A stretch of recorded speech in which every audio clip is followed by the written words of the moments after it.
순종이 열매가 되어가는 과정인데 제가 열매를 빼먹었습니다. 네. 순종이 열매가 되어가는 과정입니다. 민족의 열매가 되어가는 과정이죠.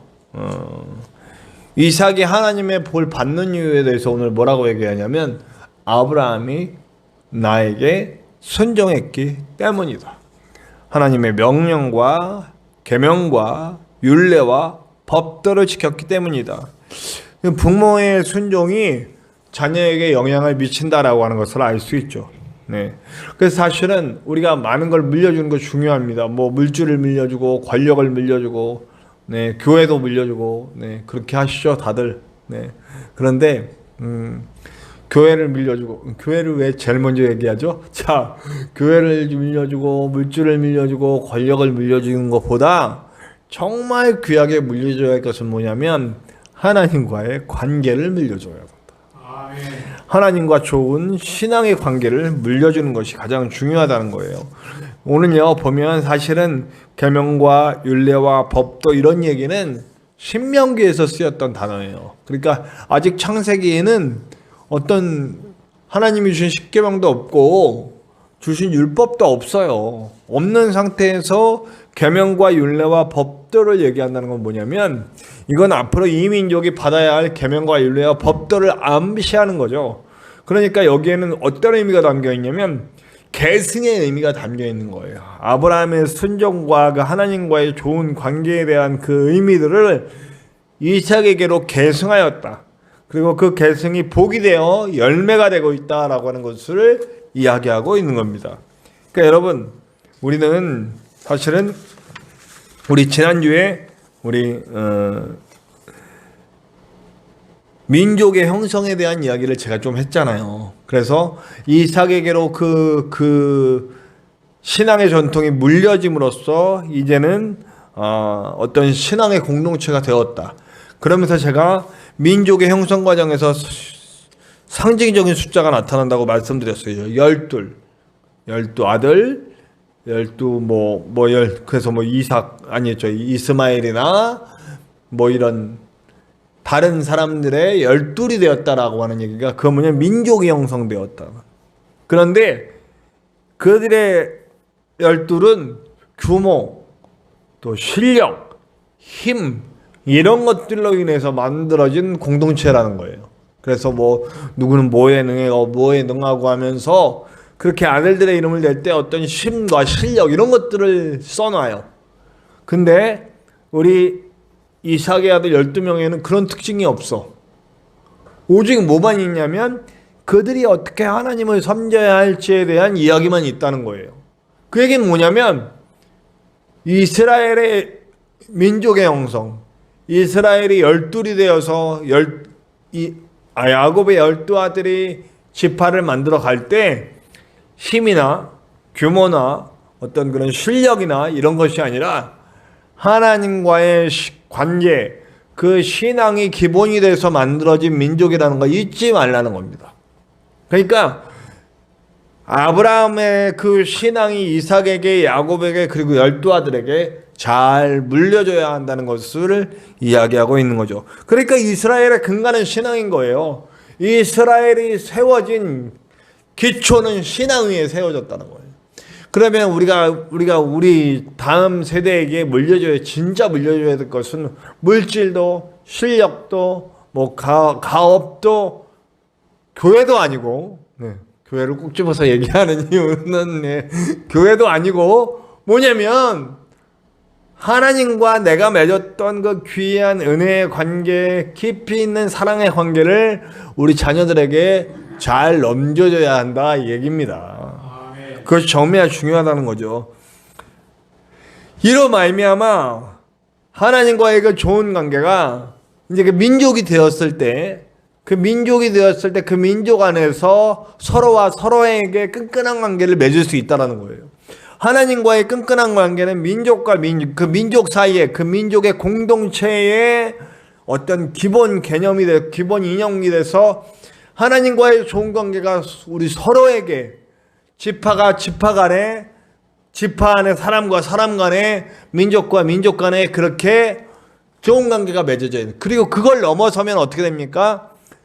서로 좋은 관계를 맺고 하나님의 은혜를 나누고 있는 민족이 됐어요. 그런 나라가 됐어요. 그럼 그 나라는 이제 그 하나님과의 좋은 관계의 은혜가 여기서 머무르지 않고 이제 넘어가는 거죠. 다른 민족으로. 민족 안에 이루어진 그 좋은 관계는 이제 좋은 은혜의 관계는 다른 민족으로 넘어가서, 그래서 뭐가 됩니까? 오늘 말씀의 끝에 나온 것처럼 온 민족들이 너로 말미암아 복을 받게 될 것이다 라고 하는 말이 이렇게 이루어질 수 있다라고 하는 거죠. 하나님은 우리가 깨어진 하나님과의 관계가 회복되길 바라세요. 아멘.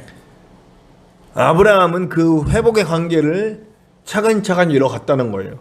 아브라함이 어떻게 하나님과의 그런 회복이 이루어졌느냐, 15장에 보면 15장의 1절에 아브라함이 하나님을 만날 때 어떻게 얘기하냐면 두려워한 거예요. 그래서 하나님이 말씀하시기를 두려워 말라, 이런 말씀을 하세요. 하나님과의 관계가 아직 온전하지 못해서 어떤 일은 두려움이 있는 거예요. 아직 온전하지. 근데 그 두려운 관계가 이제 17장으로 넘어가면 어떻게 되냐면 내가 너를 지켜주고 뭐 이런 여러 가지 은혜들을 두려워하지 말고, 그래서 그 위장 사이에 아브라함이 그걸 알게 된 거예요. 하나님이 두려운 분이시지만 나를 향한 굉장한 사랑을 갖고 있다. 그래서 잠언의 말씀처럼 하나님을 경외하는 사람이 됐어요. 하나님을 경외한단 말이 뭐라고 제가 여러 번 말씀드렸죠. 뭐예요? 하나님을 두려워해. 크고 위대하신 하나님을 두려워하지만 하나님이 나를 얼마나 사랑하시는지 또한 알게 된 거예요. 그런 사람들이 경외하는 거예요. 그래서 그 품 안으로 뛰어들 수 있는 것, 하나님하고 안길 수 있는 것, 그거 위대하고 놀라우신 하나님, 그래서 두려운 마음을 없는 건 아니에요. 하나님이 두려워요. 하나님이 무서워요. 그렇지만 또 한 가지는 하나님의 크고 위대하심을 알아서 그 마음이 사랑을 알기 때문에 두려움으로 끝나는 게 아니고 극한 존경의 의미로 바뀌게 되는 거죠. 그래서 하나님을 진짜로 사랑하기 때문에 그 품에 뛰어들어서 함께 주님과 하나님과 모든 감정을 나눌 수 있는 상태가 되는 것이 경외란 말이에요. 그래서 드디어 아브라함이 경외를 하게 돼요. 그러니까 하나님이 17장에 와서는 뭐라 그래요? 내 앞에 완전하라. 이제는 삶으로 그 모습이 드러나게 되는 거예요. 하나님과의 교제가 바깥으로 드러나는 관계가 된다는 거죠. 그리고 마지막에는 모리아산에 가서 이삭을 바치는 단계까지 가는데, 그때는 뭐예요? 하나님에 대한 완전한 신뢰예요. 자기 자식의 생명보다도 하나님의 뜻이 더 크다라고 하는 걸 알고 이해하고, 하나님께서 모든 것을 예비하고 계실 거라는 걸 알고 하나님의 명령대로 할 수 있게 되는 거죠. 그러니까 순종은 하나님과의 인격적인 관계로 만나서 하나님과 온전한 신뢰관계가 이루어졌을 때 진짜 순종을 할 수 있게 된다는 거예요. 가짜 순종은 뭐예요, 그러면? 가짜 순종은 이게 안 된 거야. 하나님으로 가고 인격적으로 만나지도 않았고 하나님을 온전히 신뢰하지도 못해. 그런 가운데 억지로 신정하는 거예요. 그러니까 흔히 이런 거예요. 이단에서 많이 해요. 그 이단 종파들이 아니면 이단 비끄무리한 교회들이 하는 말. 당신 11조 안 바치면 죽어. 그러면 11조를 왜 바치는 거예요? 죽을까봐 바치는 거예요. 순종은 순종이죠. 그러나 온전한 순종은 아니다.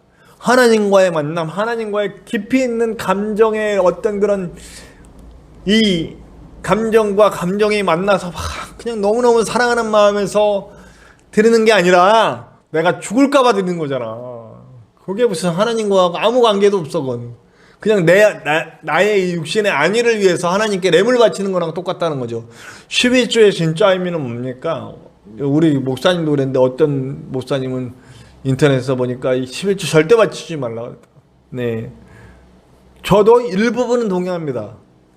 11조 지금 형식으로 이거 11조 안 바치니까 간증을 그렇게 옛날에 간증 11조를 안 바쳤더니 아들이 다쳐가지고 병원에 입원해서 10배도 넘게 나갔다 이렇게 그런 개떡 같은 설교 좀 하지 마세요. 내가 진짜 개떡 같은 설교, 성경적이지도 않고 복음적이도 11조 안 바친다고 하나님이 그렇게 벌 주시고 아들 다치게 하고 그렇게 하면 누가 그걸 보고 예수님을 믿습니까? 하나님이 아닌 하나님을 전하지 마세요, 제발. 그런 목사님들 제발 좀 회개 좀 하세요. 11조는 어떤 대가도 없이 바치는 게 11조예요. 11조의 진짜 의미는 뭐냐면 내 모든 소유는 내게 아니라 하나님 겁니다. 그러나 내가 11조를 드림으로써 인치는 거예요. 증명하는 거예요. 나의 신앙을. 내가 하나님을 너무너무 사랑하고 내 모든 게 하나님이 내게 주신 은혜임을 믿고 너무너무 감사해서 내 일부를 띄어서 하나님께 드린다라고 하는 의미로 드리는 거예요. 이거 드린다고 해서 복을 안 주셔도 나는 상관없어. 11조 드렸는데 복을 안 주셔도 나는 상관없다고. 왜냐면 하나님하고 나의 관계니까. 그걸 냈다고 복을 받고 안 받고 이거랑 상관없이 드리는 게 11조예요. 나의 신앙의 고백으로 드리는 게 11조지. 그거 드렸더니 10배도 넘게 주시고 그럼 얼른 11조 많이 바치고 로또 복권 사러 가야지. 그런 식의 설교 하지 마세요. 알았죠? 네. 아주 대놓고 복음적이지 않은 거예요. 이게 11조 안 드렸다고 어디 가서 아들 다치고 이런다 그러면 아이고 제발 좀 이제 그런 설교 좀 그만합시다. 네. 복음이 아니야. 복음이. 하나님은 관계를 중요하시지 그 물질 안 바쳐서 상관없다는 거예요. 그러나 하나님과의 온전한 관계를 맺고 있는 사람들은 자기 삶을 모두 드리고 싶어요. 다 드려도 모자라다고 생각해요. 그래서 기쁘게 11조를 내는 거예요. 근데 기쁜 마음이 안 생기거든. 여러분들 중에 혹시 11조 드리는데 이건 진짜 너무 기쁜 마음이 안 생겨. 그럼 기도 많이 해보시고 11조를 할지 말지 결정을 하시라는 거예요. 네, 이 얘기 듣고 또 어떤 목사님들이 나한테 저 가짜 목사로 막 개똥 같다고 막 이렇게 할지도 몰라요. 근데 어쩔 수 없어요. 이게 진리예요. 이게 성경이에요. 네. 그런 신뢰의 관계를 통해서 순종하는 것이 바로 진짜 신뢰. 아브라함은 그 순종을 했다는 거죠. 그 순종이 이삭에게로, 야곱에게로, 12지파에게로, 이스라엘에게로 넘어간 거고요. 그 예수님을 통해서 온 민족에게 그러한 순종을 말하시는 하나님의 마음이 퍼져가는 거라고요. 우리 하나님은 그러니까요, 오늘도 순종을 바라시는데 어떤 순종이냐? 하나님과 먼저 깊이 있는 관계를 맺고 있는 순종을 바라신다는 거예요. 그런 순종을 할 수 있는 저와 여러분 되시기를 간절히 축원합니다. 그리고 이제 이후 세대에게 우리 이삭과 야곱에게 아브라함에 대한 설명을 합니다. 26장에는 우리 이삭에게 뭐라고 얘기해요? 내 아버지 아브라함의 하나님이 두려워 말라 하시고요. 야곱에게는 28장에 내 할아버지 아브라함의 하나님이요. 자, 제가 하나님과의 관계가 중요하다 그랬죠. 하나님은 누구의 하나님이 되고 싶으신 거예요. 놀랍죠? 하나님은 정죄권의 하나님이 되고 싶으시고 하나님은 전진성의 하나님이 되고 싶으시고 여러분들 각자 이름의 하나님이 되고 싶으세요. 제가 김추수 시인의 꽃을 좋아한다 그랬죠? 네. 그 이름과 향기에 알맞은 누가 나의 이름을 불러다오 라고 해서 의미가 됐단 말이에요. 하나님이 내게 의미가 되시는 거예요. 하나님에게 내가 의미가 되고 하나님이 나에게 의미가 되어지는 거예요. 그게 관계예요. 그래서 하나님은 누구누구의 하나님이 되고 싶으신 거예요. 오늘도 저와 여러분의 이름에 알맞는 그 하나님이 되어주시는 그런 시간 되시기를 간절히 축원합니다.